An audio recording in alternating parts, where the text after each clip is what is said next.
who's with Justicia for Migrant Workers. Justicia works, they're composed of migrant workers and their allies who are dealing with things like the Temporary Foreign Worker Program. You may have recently seen in the news 4-4, which is the mass deportation of 70,000 migrants in Canada. Migrants are not legally allowed to organize, but that doesn't mean that migrant workers aren't constantly trying to find ways to advocate for themselves and to organize. It just occurs outside the bounds of what we think of as the sort of legal mainstream labor movement often. So we're very excited to have Chris here tonight to talk to us. And yeah. Thank you very much.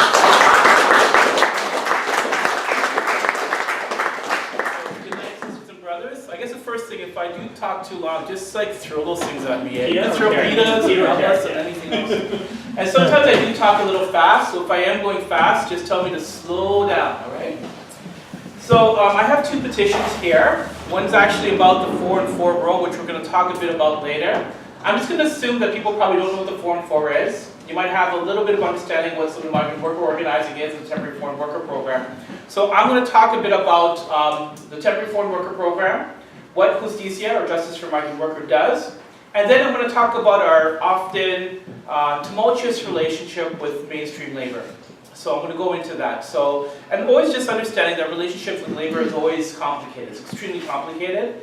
And I hope to tease some of that during my conversation. So the first petition, once again, is about the 4-4 rule, the mass deportation that's happening right now of tens of thousands of migrant workers. Just encouraging you to sign that. And this is something a bit different. It's about, the second one's about ODSP. There's a cut that's going to take away $1,200 from the pockets of people who live on ODSP. It's something called the work-related benefit. And it's some type of work that we do is like, it's also solidarity work to make sure that, making sure that people who work, who live on ODSP are treated with some dignity and respect. And once the provincial government does this, it's going to put people into a lot worse situations. So I'm handing this out as well too. So the temporary foreign worker, you know, there is a lot of discussion in the mainstream media. There's a lot of people who've been experts over the last couple years, like, wow, I can't believe all the people on TV coming to talk about temporary foreign workers, migrant workers. But I'm going to bet you, like an entire row team, that none of them's ever talked to a migrant worker before in their entire life. So the way that I want to start off is just some basic ideas of what the migrant worker schemes are. So number one, these programs are employer-driven, which means workers do not come to Canada on their own. Number two, people are tied to an employer. Number three, once their contracts are done, the majority of the workers have to return back to their home countries. The workers work in extremely precarious industries, so it's no coincidence some of the places that we have some of the worst provincial labor laws are the same places we're seeing migrant workers being employed in. So the service sector, agriculture, which it's illegal to form unions in, construction. So many workers pay thousands of dollars through recruitment fees to come to work here in Canada. Provincial governments, federal governments, employers, everybody and their great-great-great-grandmothers and fathers will tell you that migrant workers have equal rights to Canadians. But when you're tied to an employer, when you're indentured to an employer, and if you exert your rights and you're going to be sent home, does that actually sound like you have equal rights? No. And in most cases, this isn't the reality. Workers, because of being tied to an employer, because of the restrictive and racist immigration laws that exist, they're in quite a precarious position. Now the mainstream distortion, of course, is that, well, migrant workers are just poor, illiterate people. Just because they speak another language, they just don't understand our laws. One of the first things we will have to do is to challenge that. And we have to understand that the vulnerability and the exploitation that exists, it happens because of our laws. It happens because our immigration laws deny people the ability for labor and social rights. And our provincial laws don't provide protections for Canadian workers, and how the hell are we going to provide protections for migrant workers? So the law constructs the vulnerability of migrant workers, not just migrant workers are somehow inferior to each of us. Where else do we go with this? Yes, and I think the last important part of this part is how do we situate the migrant worker programs? And they just didn't happen out of the blue. And for many of us who have family relations through either indentureship or slavery, we see a direct connection that these programs are based on 500 years of different forms of exploitation, such as slavery and indentureship. And it's no coincidence that the people on our farms, for instance, are the same people from the Caribbean who came to the so-called New World, or the Americas, as slaves, as indentured laborers. It's not a coincidence. is the same idea, this notion that racialized labor deserve or somehow need to have inferior rights here in Canada. So for us, it's a larger historical question. And tied to that historical question is that larger unequal relationships between the North and the South. As some people know, Jamaica recently was, once again, give a shout out to Jamaica, the most impacted by IMF austerity policies. So people are leaving their home countries because of the conditions that are happening in the global South. And many of those connections are, as we all know in this room, directly connected to what we are doing overseas. So the next time that I hear somebody says that migrant workers are taking Canadian jobs, driving down wages, destroying Canadian society, and that basically they're a disaster and a threat to our well-being, I think we need to turn the lens back on what we are doing overseas. So I think that's how we put the larger picture. Now, what Justice for Migrant Workers does, I realized after a little while, because I always do talks, and then people kind of look at me blank. They actually didn't know what the hell we were doing when we do as a group. So I'm going to talk a couple things very briefly and then get into the question of tonight. So Justice for Migrant Workers, we're all volunteers. All of us have day jobs.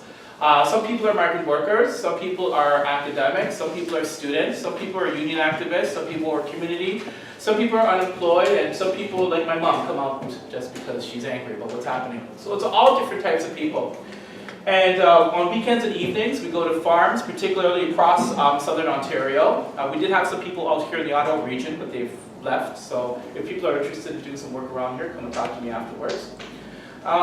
And some of the cases that we've been involved with, and I'm just going to do kind of a call and response to see what people know.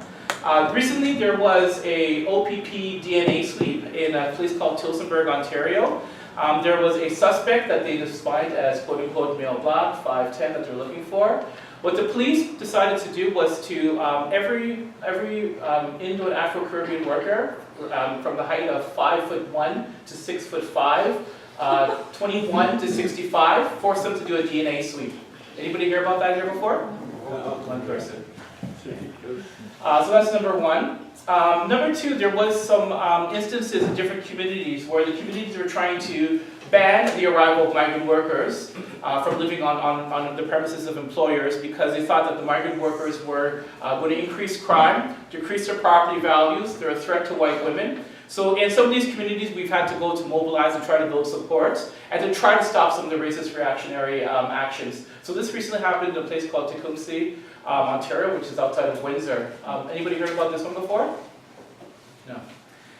Did anybody hear, a couple years ago, we did a 12-hour march from Leamington to Windsor called the Pilgrimage to Freedom. And it was a group of predominantly Filipino, Thai women, migrant workers, and a group of Caribbean workers, Trinidad and Jamaican workers from Tillsonburg, Ontario, who undertook this action of walking 12 miles to raise awareness about the conditions that they're facing here. Does anybody hear about that? Yeah. Okay, a few people. All right, I guess lastly, that there has been an ongoing, so we use different venues, whether it's protests or people's consultas or the legal system to talk about workplace deaths. And we've been undertaking several campaigns to call for coroner's inquests of migrant workers when they died. 15 years ago, a worker named Ned Livingston Peart was killed in a workplace accident. And to this date, there's never ever been a coroner's inquest ever in Canada around migrant workers. Did anybody know about this before? So that's some of the work that we undertake in the communities across, not just Ontario, but across Canada. Predominantly the work of Justicia focuses in Ontario. And that kind of gives you a taste of some of the things that we do. So now to the question at hand. What is our relationship to mainstream labor? So I guess to start off with, it's always tumultuous, it's complicated, it's complex. It's not a clear us versus them. And what I mean by that is that it's constantly being negotiated, it's constantly being challenged, and it's constantly working. And the first challenge I think that I have for all of us is because a lot of times when we're talking about tensions between community groups and labor groups, there's two things that people always do. They first say it's based on personalities. That somehow there's some personal conflict or something happened between two people way back when, and that's why there's tension between community groups and labor groups. That's not the case. Right? If you look out throughout, and I saw Port Workers Union in the back, I saw Nelson's got that book.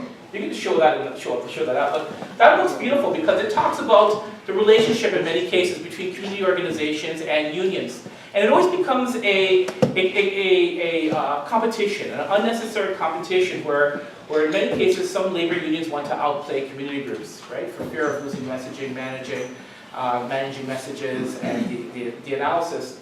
So that's been another thing that we've seen. It's always been a consistent tension, not simply with migrant organizing, but also in many other community groups that we've been involved with, where it seems that people want to push what they consider radical or progressive fringes, because we somehow don't belong in any form of mainstream or any form of dialogue. So it's about that. So number 2. Is that the 5 minutes or 2 minutes? 2 minutes. 2 minutes.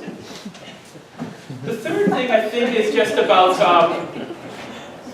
I guess, the demands, right? So I think our role within this DC is also to consistently to push labor to try to take more progressive positions. And during the second part, we'll be talking more about it with respect to immigration, with respect to social entitlements, and I guess making sure, I think the key thing is also about the voices of workers and community groups in the central part of labor organizing. And I think what we've seen that predominantly in the temporary foreign worker conversation is that there's been a lot of analysis, and I think a lot of it's been wrong analysis, a lot of discussion, but the key voices that should be around the table, the key voices, not simply a poor story about a bad experience, or that they have to go home, but what made them come here? What are their contributions? What do they want to see out of this? And those voices for change were missing from the conversation and continue to be missing. So I think that's part of, I guess, the second round. Finally, so I do want to say that there has been also some positive experiences too. And in the second part, we're also going to talk about Prestige workers, which was a group of Thai and Mexican women who were unionized with Unifor in the Wheatley area. And it was a tremendous struggle with that group of workers, but this is important for us to know. History has taught us in Canada that migrant workers are so-called the enemy, that they somehow now needs to be denounced. However, throughout that mainstream trend, there's always been people like all of us in the room who want to change the story, who say that every worker should be included. And part of the organizing that we continue to today is to challenge this idea that migrant workers are somehow not part of our movement. And during the second part, hopefully we can have more of a conversation about that. Please.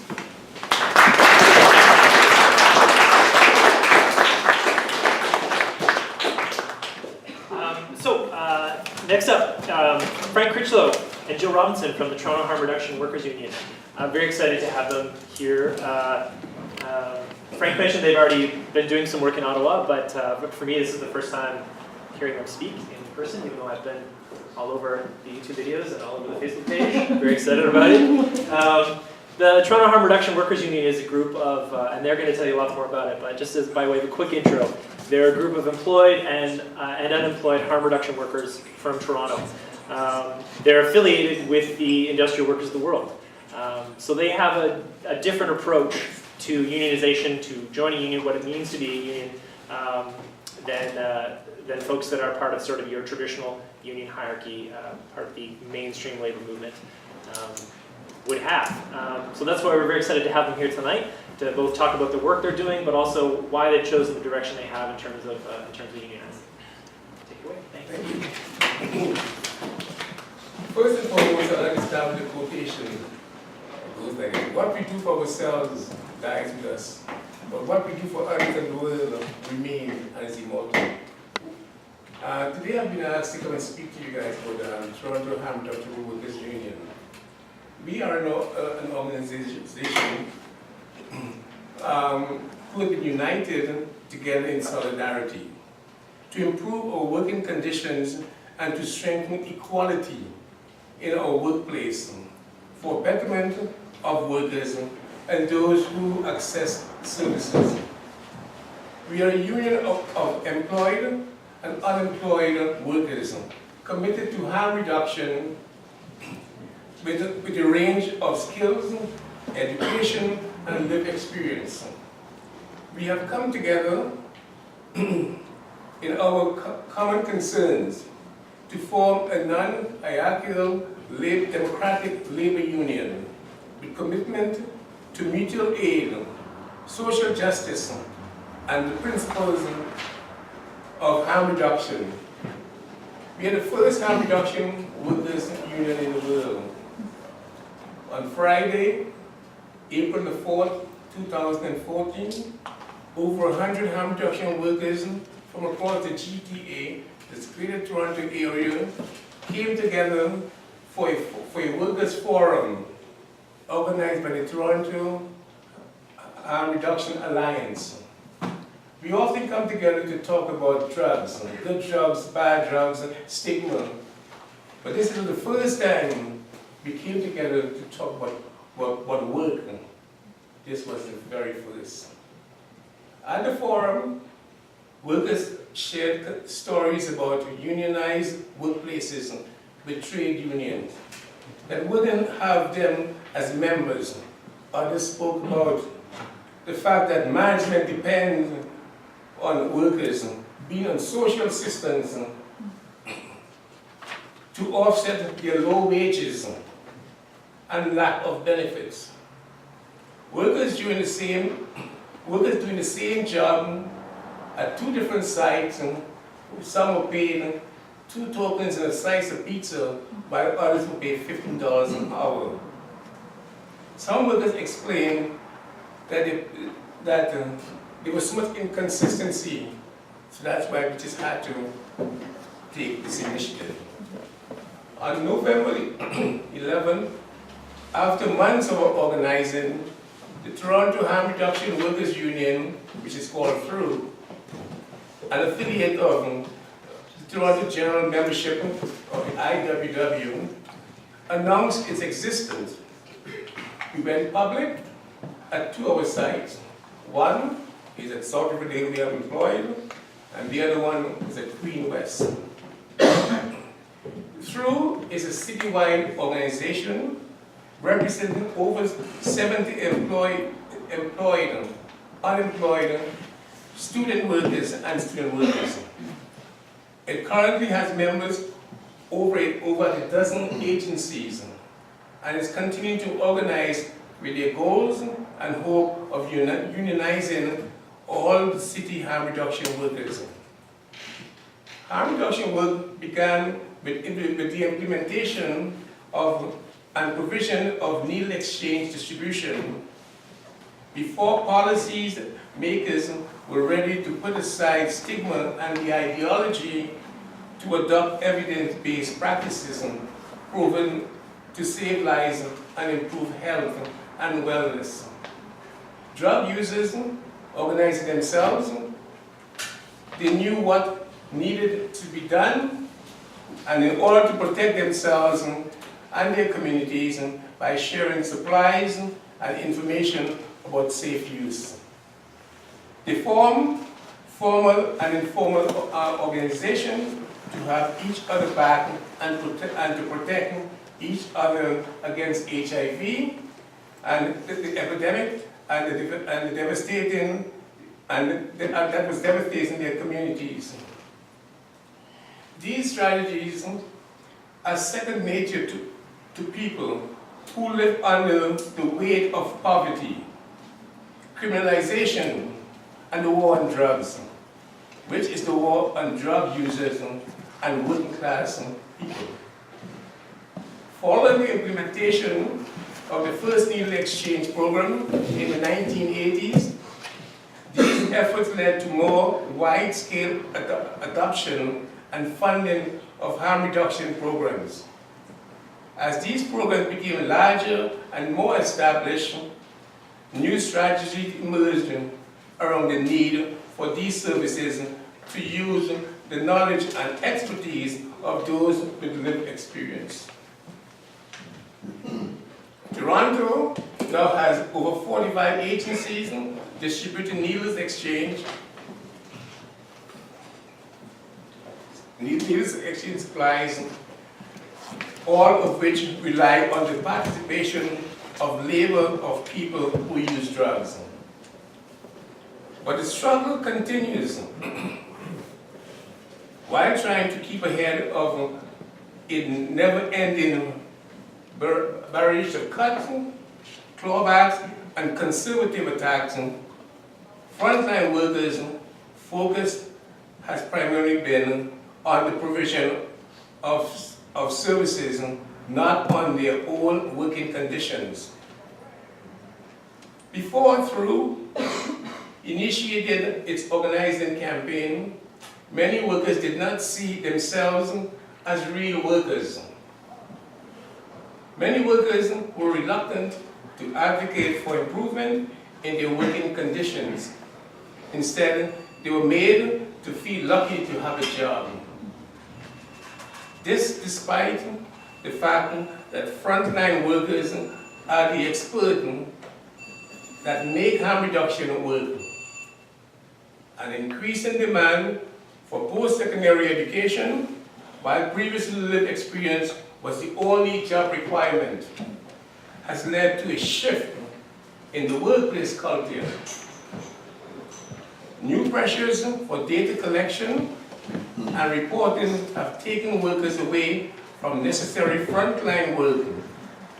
This professionalization has watered down harm reduction work and has created a class of workers who are not seen as actual workers by their colleagues in their workplace. Through organizing to address this inequity and to improve services, we recognize that many healthcare and social service providers endorse a harm reduction framework in name only. Our union prioritizes these workers who are actively engaged in harm reduction work.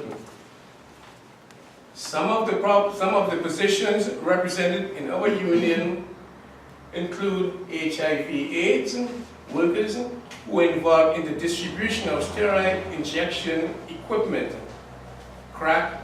safer crack use kits, overdose prevention workers, harm reduction workers, Hep C workers, nurses, etc.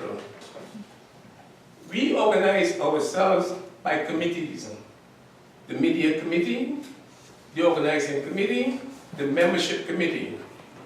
All committees meet regularly, and our general membership happen once a month. Meetings happen once a month. We are building this union ourselves and building our structure ourselves.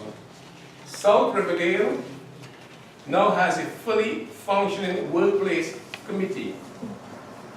We meet once a month and have been making some gains and progress on this site. We have dealt with issues of dignity, like access to the building, fixed scheduling. We have dealt with the wage shift. We are more united as workers and getting to know each other better and supporting one another. We would like to continue to grow. It's a lot of work, but it's all worth it. And hopes that other workers in other cities or towns will create their own union so we can improve our working conditions and work in solidarity with each other. Seeing that I have 2 minutes left, so I'm to get involved, we regularly meet. Our regular meetings, we have no paid staffers or presidents. We do everything democratically, and basically we determine what we're doing by who is attending. We do pay dues. It's anywhere from $5 to $27, depending on your income or lack thereof. In conclusion, we have a frequently asked bush at the back there. We got our business cards. We are on Facebook. We are on Twitter. I am here. What else can I say?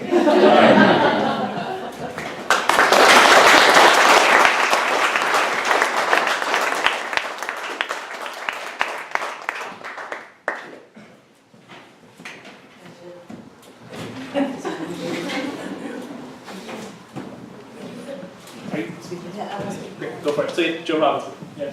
Hi, my name is Joe Robinson, and I am a harm reduction worker at South Riverdale for about 8 years in women's harm reduction and as a satellite worker.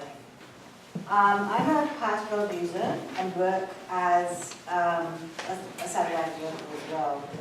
I'm serving as on a number of committees at the City of Toronto, such as the Strategic Implementation Panel at City Hall. I am chair of the Stigma and Discrimination Committee at Metro Hall, and I'm on the Toronto Urban Health Fund panel. Now I'm going to speak a little bit about the Toronto Drug Union.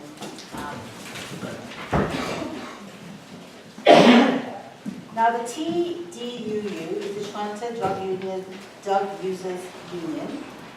It was formed in 2009 to advocate for our own rights. Drug users have been organizing themselves since the 60s, so this was nothing new. It is important for drug users to organize. Decisions, policies, laws are created every day that impact our daily lives. These decisions are made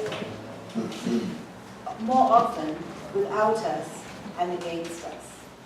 Drug users are some of the most vilified, scapegoated, over-incarcerated, targeted, marginalized people in our society. The war on drugs is actually a war on us. It is a failed war and one that needs to end. Billions of dollars are spent every day keeping the war alive. Instead of investing in this war, we should be using this money to invest in our communities. We as drug leaders need to be organizing ourselves for our own self-representation and self-improvement and empowerment. Liberation never came to those from the oppressed groups who didn't fight for us. We need to be fighting for our own human rights. We have been hard hit by the epidemics of HIV and hepatitis C. We have lost our family members and friends to violence, overdose, and death. We are subjected to archaic, draconian drug laws, all because we ingest a substance. The illegal nature of what we do puts us at risk for many things. We have a voice. There are drug users sitting on committees involved in the creation of policies that will affect our daily lives. Who are they accountable to?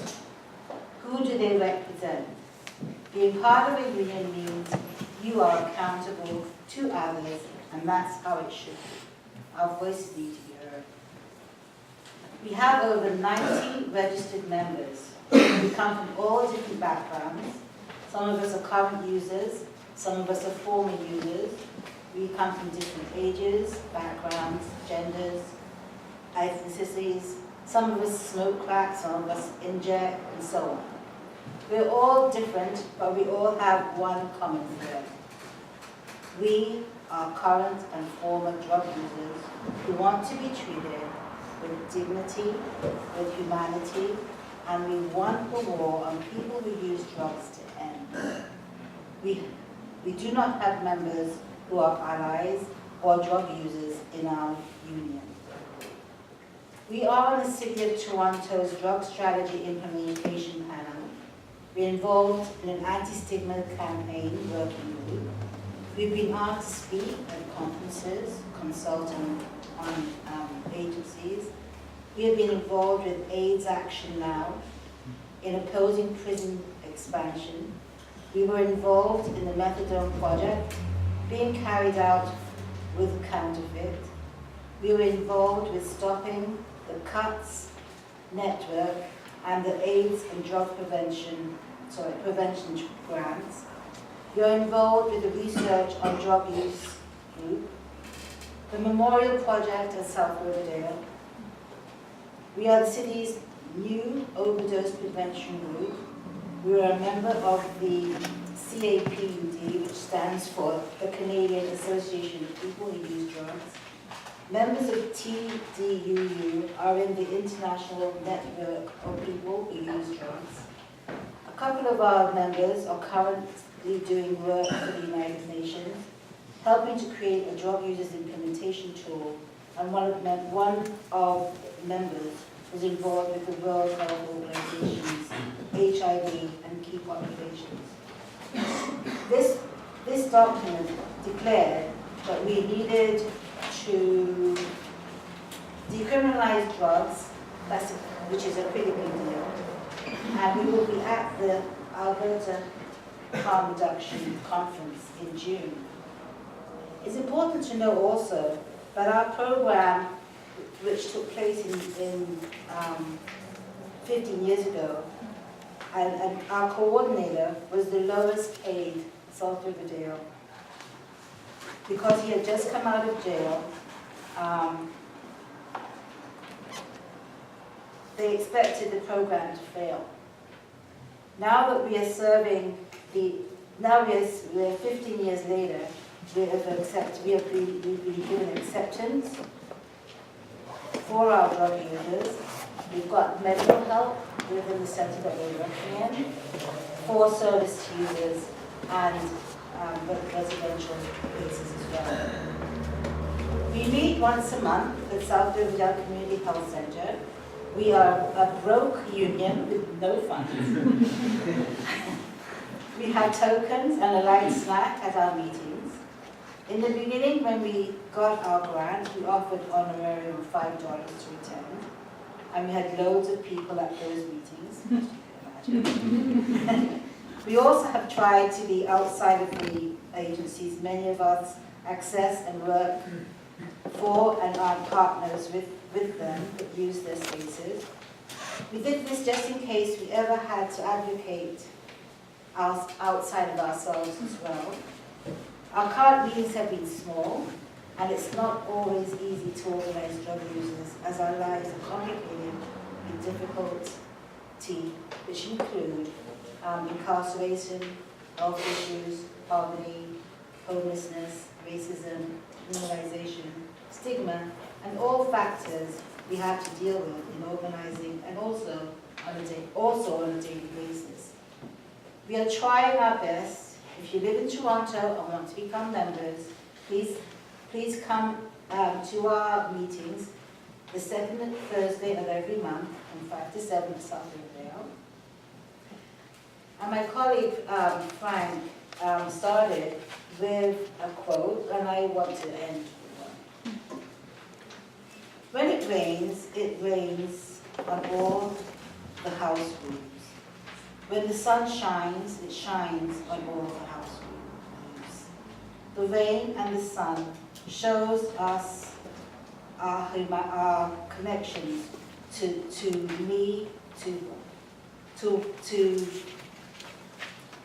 shows our connection to harm reduction. To harm reduction.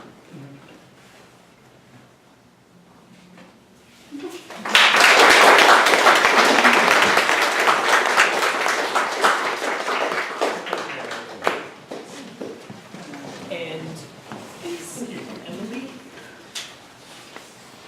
is Emily here? Oh. Hey, come on.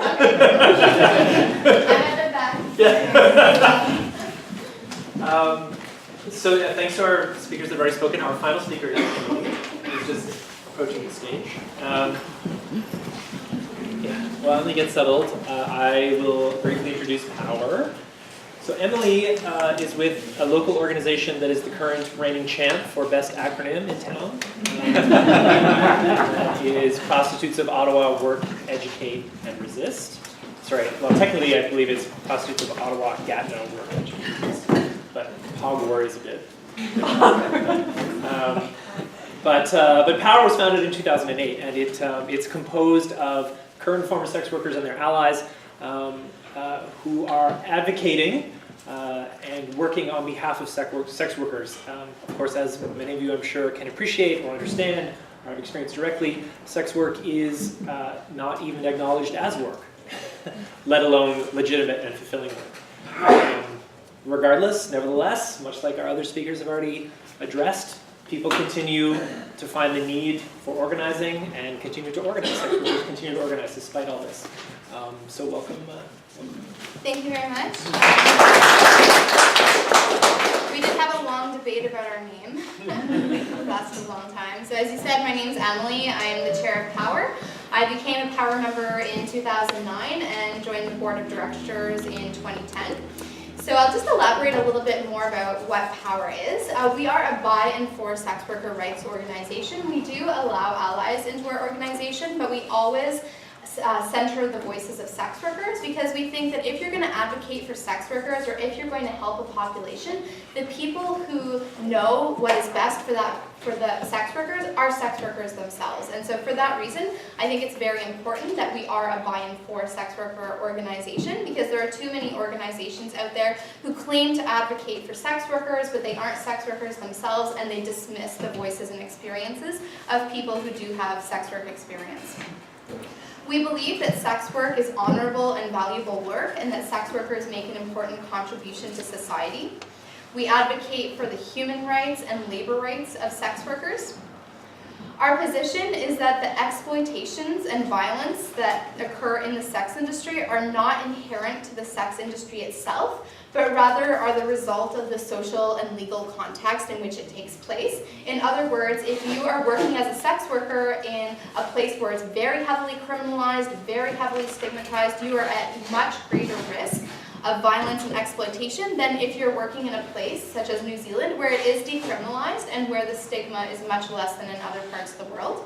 And for this reason, we advocate for the decriminalization of sex work, and we advocate against stigma that is perpetuated in the sex industry.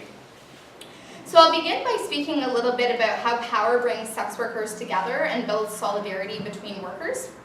We advocate for and bring together sex workers in all areas of the sex industry, which include erotic dancers, escorts who work indoors, street-based workers, erotic massage providers, whether they're working from their own location independently or working at a massage parlor, webcam performers, any aspect of the sex industry, you are welcomed at Power, and we would like to advocate on your behalf.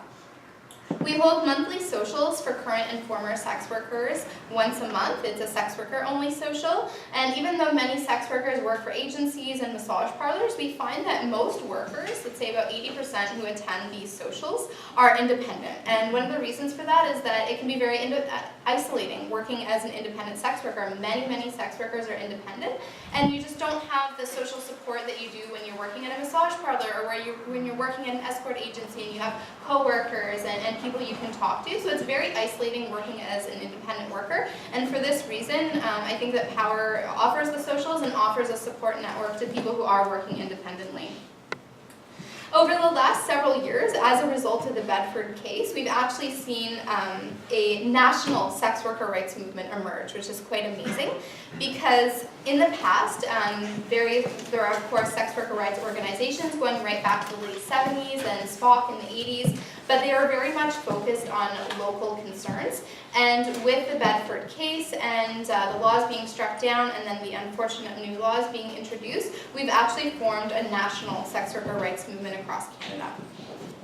So I'll speak a little bit now about organizing in the context of repression and marginalization, and I'll start by talking about on a small scale. So when you're advocating for your rights, working at a massage parlor, working at an escort agency, or at a strip club, in the context of criminalization and the fact that sex workers, even if they are working at a strip club legally, are classified as independent contractors and therefore denied labor rights, it is very difficult to speak up and to advocate for your rights, because you can literally be fired with no recourse. If you're working in a criminalized industry, you can't go and hire a lawyer to get your illegal job back. And even if you're working in this, at a strip club where it is legal, the stigma is so strong, and the classification as independent contractor rather than employee means you have almost no recourse, which means it's very difficult to speak up. If you see something wrong that's happening, or if you feel that your manager is exploiting you,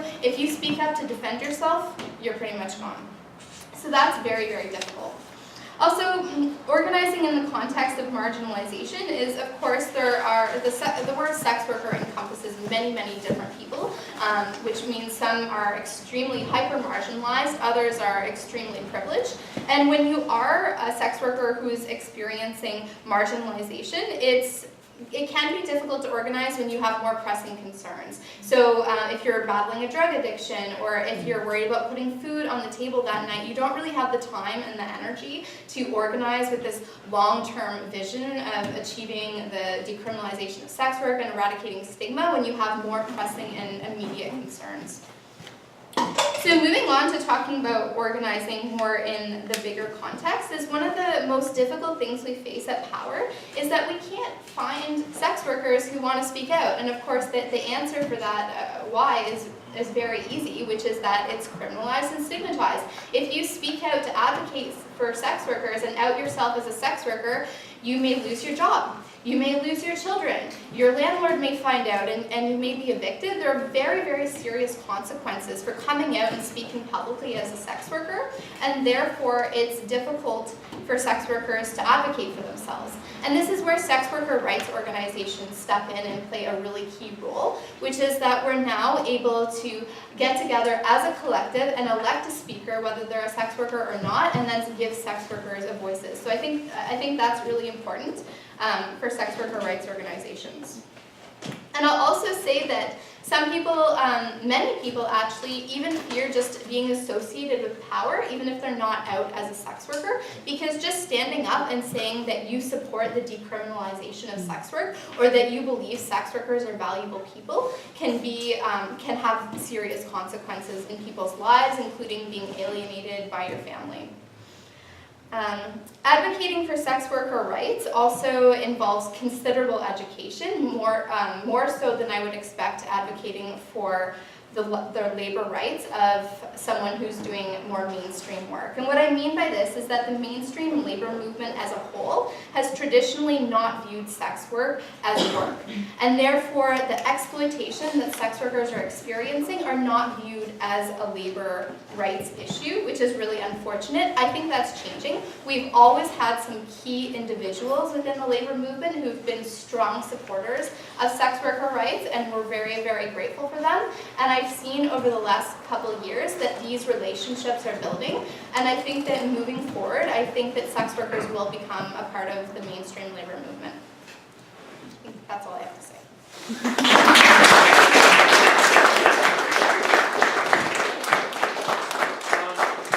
So that's all the speakers. Can we just have a quick round of applause for all of them?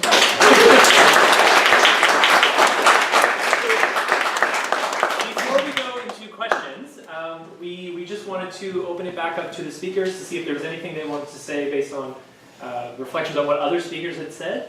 No pressure, you don't have to. But if anything came up during the presentations that you want to reflect on, and then we can go to questions. So, is there anything?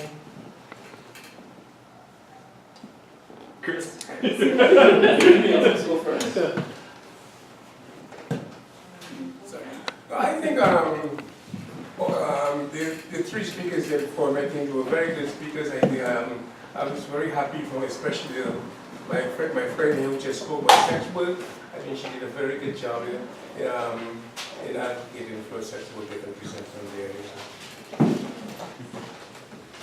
I also think that the presentation of sex work is so similar to what drug users have in terms of stigmatization as well. So we should get together more.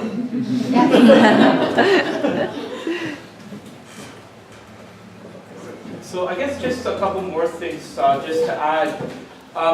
So currently, I guess the conversation across Canada around migrant workers has been pretty bluntly xenophobic and racist. And we have to couch this, I guess, in this longer history of Canada itself. We all know W.B. Du Bois, and Du Bois's famous quote was that the greatest struggle of the 20th century was the color line. For the 21st century, it is both the color and the immigration line. And it's been our challenge, I guess, both people who are involved, I guess, whether it's mainstream labor organizing or through alternative means of organizing, to deal with white supremacy and deal with race. And to come to terms with it and how to change this. Gillian Crease has written a lot of good stuff about what happened with Asian workers in BC from about 100 years ago. And the resistance that a lot of laborites had against organizing Asian workers and making sure that they're part of our movements. Sadly, I can say with the current conversation on temporary foreign workers, it's the same damn thing. And very much what we're seeing is that people are saying that somehow that these people are bringing down our wages, that they're decreasing our health and safety standards. And the examples that I have, I guess, is that, and I'm going to ask you this. So how many people know about the HD mining, where a group of Chinese workers were brought in to work in BC? Put your hands up if you know about that. Okay, number one. How many people know about the white youth who lost their jobs at McDonald's because of migrant workers and the Filipino migrant workers out in Alberta and BC? How many people know about that? Okay. How many people know about the restaurant workers in Estevan, Saskatchewan, who lost their jobs working on a family restaurant? Okay. So my question to y'all is this, and I asked the same question in Toronto a few days ago. How come the people know each of those stories, yet people don't know the tragic life of what happened to Ned Peart, the DNA case I just talked about, the Prestige workers, which I'll basically close off my talk about? Why is it that people don't know about these? Why is it through national media coverage and through organizing from all segments of society, we've seen reactionary and racist changes which put migrant workers at greater risk, rather than trying to improve standards for all? So I think that's one of the things that we have to think about. Why is it one narrative that's getting out there, and not the narrative of what's actually happening on the ground, or the forms of resistance that the migrant workers are taking on? And I think similar to each what the other speakers said, what we're seeing is very precarious, vulnerable communities who are afraid of speaking out because they're going to get fired, deported, and right now with these 70,000 or 80,000 people who are losing their jobs, some people are going home, and we're trying to organize around what people do. If people are going to go home, fair enough. But we're also trying to think about if people are not going to go home, what type of support, what type of sustainability do they need? And for each one of us to start thinking about how do we develop our own forms of underground railroads here in Canada.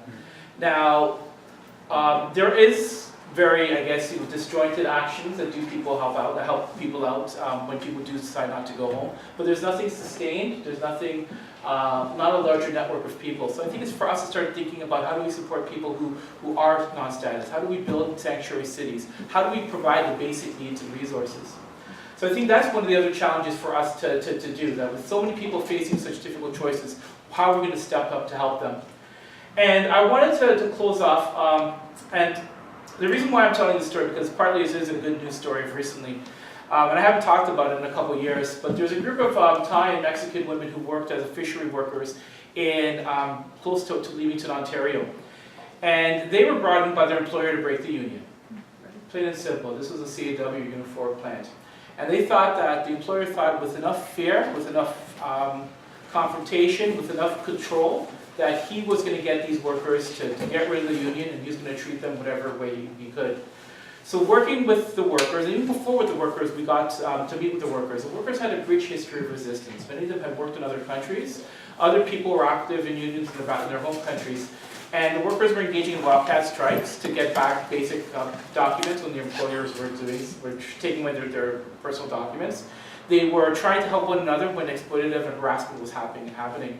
And when the larger community started meeting with the workers, other parts of the sexual and racial harassment that the employer was undertaking against the workers started getting out.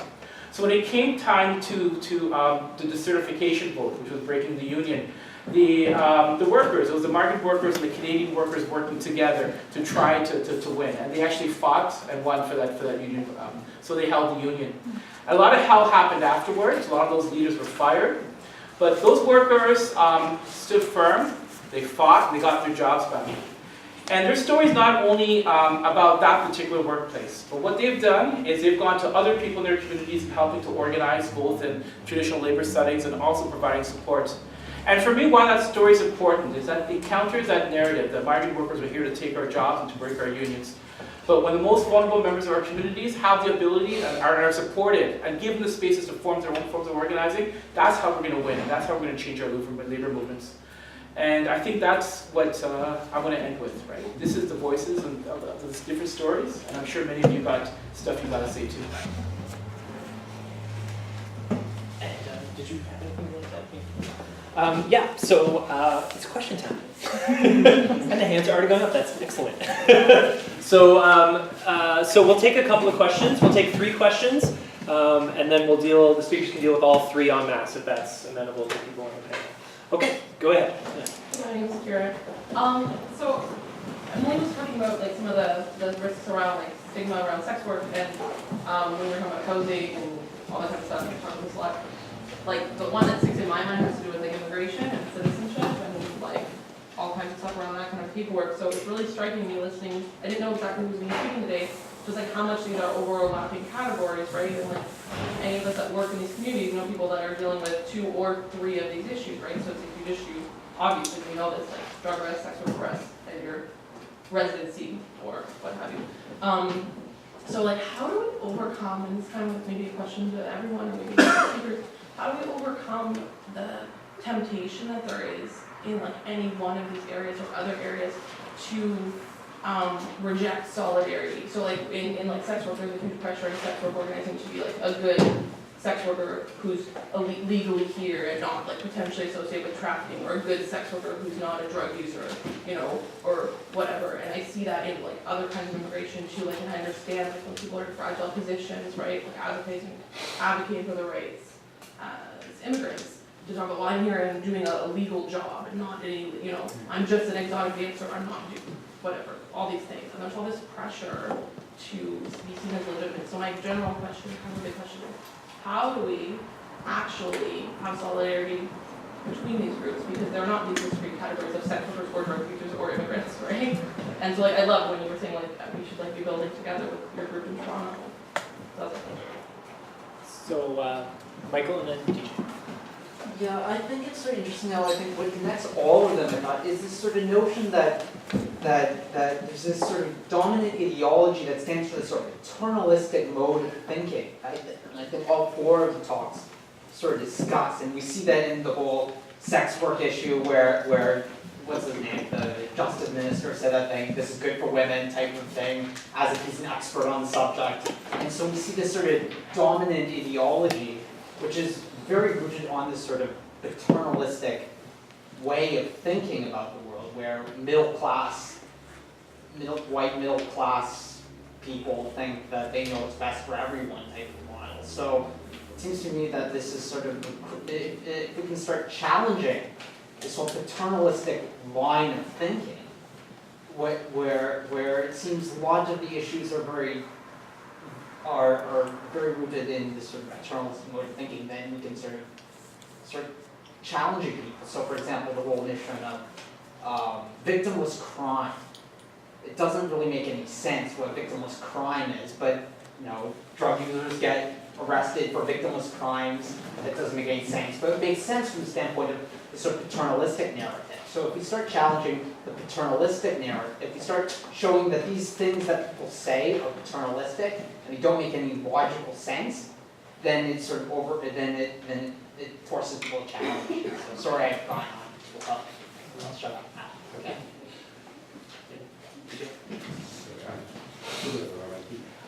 It was so nice to hear the term mutual aid. I haven't heard that term for an awful long time. And it's something that just really overwhelms me. When I see in all of your presentations and all of your discussions is the mutual aid by people who are in the same situation. And although the situations, the events, everything that they go through is so horrible, and maybe without hope, but the mutual aid, Emily spoke particularly about that in terms of the independent workers, which is, I've heard you speak before, Emily, about these things. And the drug users and abusers and foreign workers. But the thing that I come to occasionally to events like these, and I come and I'm very interested. Being myself a woman of transsexual history, I'm really interested because I never see anyone like me on these panels. And maybe it's true, there are no trans persons who are sex workers, no trans persons who've ever done drugs or anything, or been foreign workers or anything.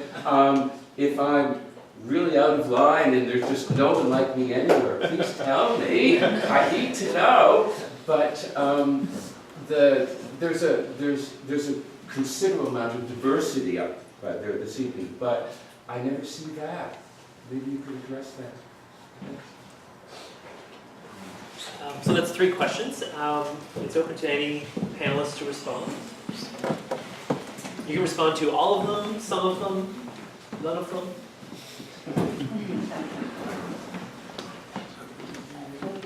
Well, the drug union, Toronto Drug Union Users Union has it all. I can certainly tell you. My daughter was transgender, and she was into drug use. She was a service user. She was determined to be in prostitution, drugs, things like that, and so on and so forth.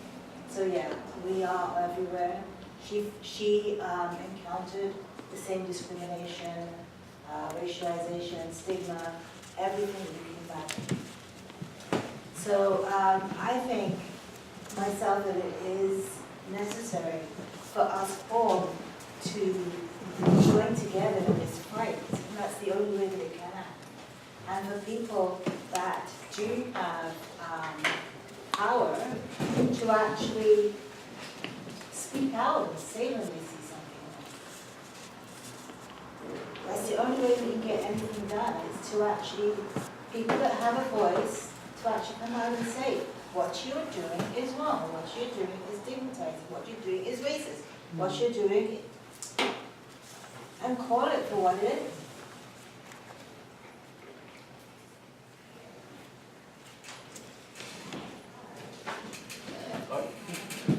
So I guess about the commonalities, about, I guess we learned a lot, I guess, from the Bedford case too, because I think we always see this, that the actions undertaken by the state put the communities in more vulnerable positions, right? Their laws are always taken to basically go after the people who are most impacted. So when a lot of changes are happening around, after the Bedford case, we saw that similar steps are going to be taken around migrant workers. And rather than provide further, like the 4 and 4 rule that I'm talking about, do people know about that here?